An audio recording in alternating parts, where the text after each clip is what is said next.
Alright, let's unfuck these brakes.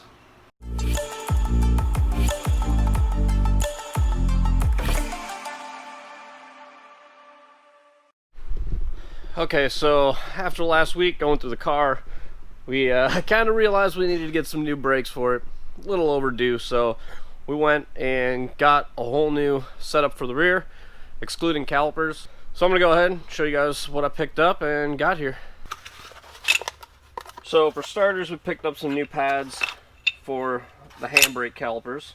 So just some standard, easy to drop in Willwood pads. Same ones I've had on the car for a while. They work good. So if it works, don't bother changing it, I guess. So we just got the same pads that I got in there right now. For the foot brake calipers, we got some Power Stop Extreme carbon ceramic pads. I've used Power Stop carbon ceramic in the past and I've had good results with them. So we decided to pick those up again. One thing I have noticed with carbon ceramic pads is cold temperature performance is not as good as hot. So I do need to get a little bit of heat in them to work better, but I mean, that's pretty easy to put heat into pads when you're, on a track car. But I've used those in the past on the GTO and they've worked really good, so we picked a set of those up. And then, against my better judgment, I picked up a set of Power Stop drilled and slotted rotors. So these are going to replace the rotors that are on the back of the car right now. Now I say against my better judgment is because I'm not a huge fan of drilled rotors. I have had issues with rotors cracking between the drills in the past.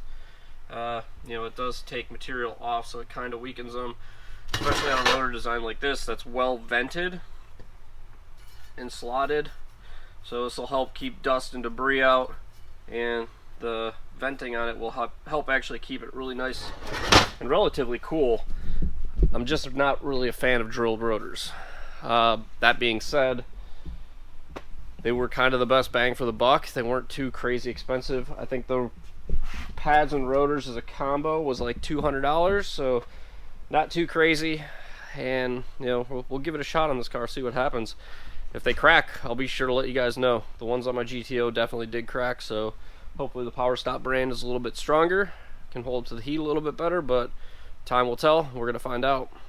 Alright, so now we're gonna get this thing up in the air and swap these rear brakes out.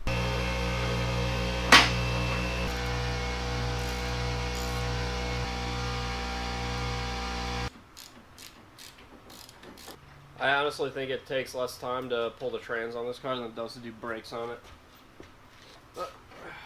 Pop that out of there. Ooh, that's a little tight on there now. Didn't get a hammer. Normally wouldn't use a steel hammer to do this, but since these rotors aren't going back on anyways. So I think it's safe to say we know what caught fire. This is the paint on the caliper bracket. Yeah. Oh well, whatever. So we have our rear passenger side rotor now. It's just going to go on as simple as that. Now that that's on, we're going to throw the bracket back on, get our new hardware and all that in here first. Grease all that up.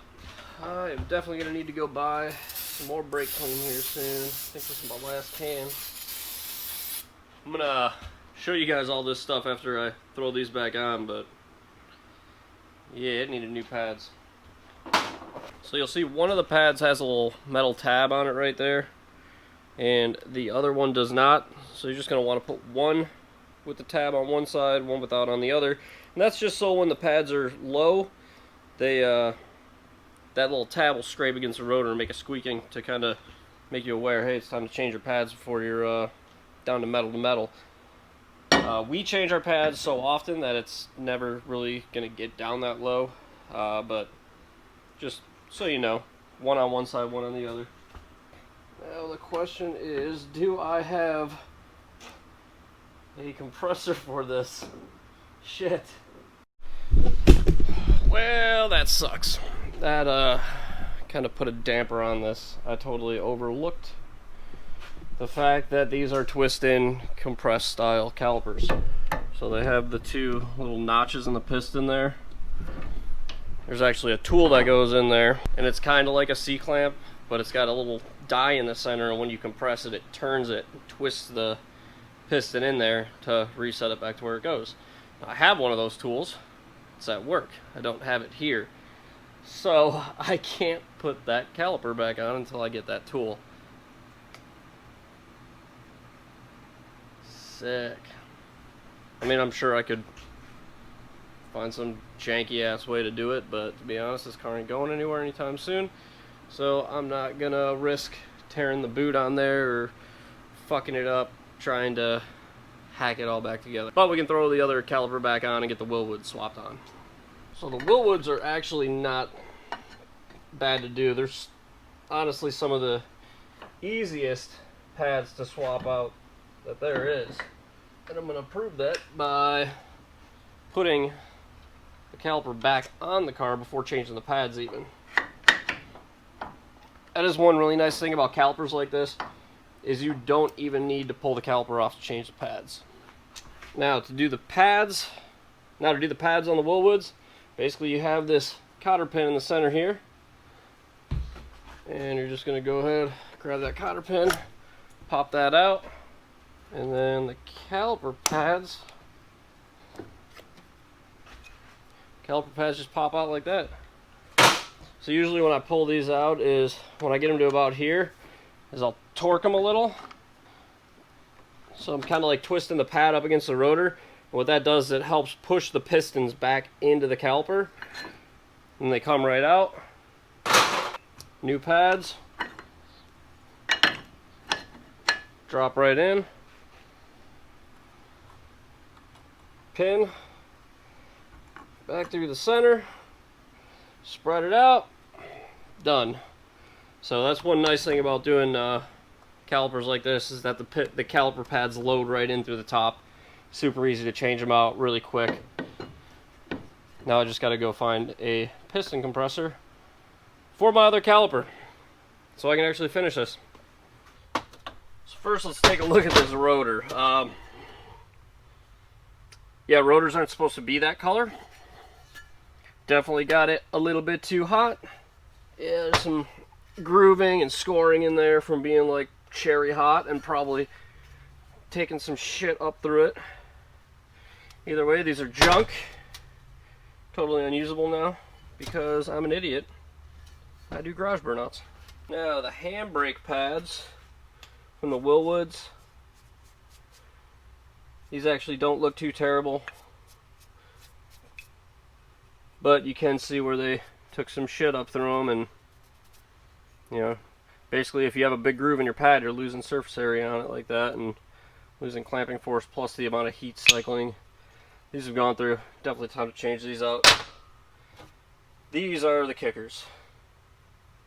These are the ones that got hot. Completely cracked down the center. Crack, crack, crack. This one's got a big crack, but you can see all this glazed shit on there, which actually might even be part of the rotor taken off and absorbed into the pad. But I mean, they're just completely glazed over. You can see all the little chunks flaking off. Garbage. Alright, so it's been like a week since I left off on this because I didn't have my caliper compressor tool. So went to work, got this, brought it home. So now I can do the last 5 minutes of this job and actually get it done. So these are kind of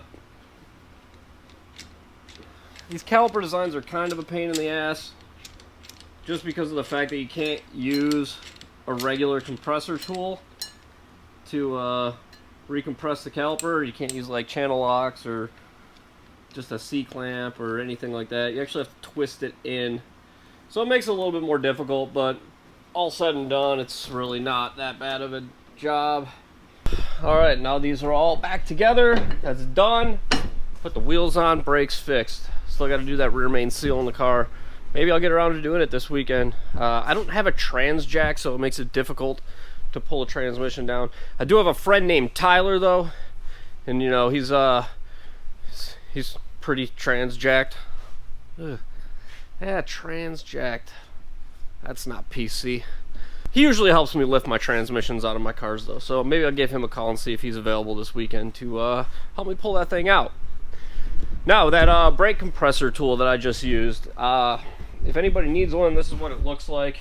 One of those right there. You can get them on Amazon. I think they're like 30 bucks, something like that. Well worth the investment. Definitely gonna buy a second one just to have at home, because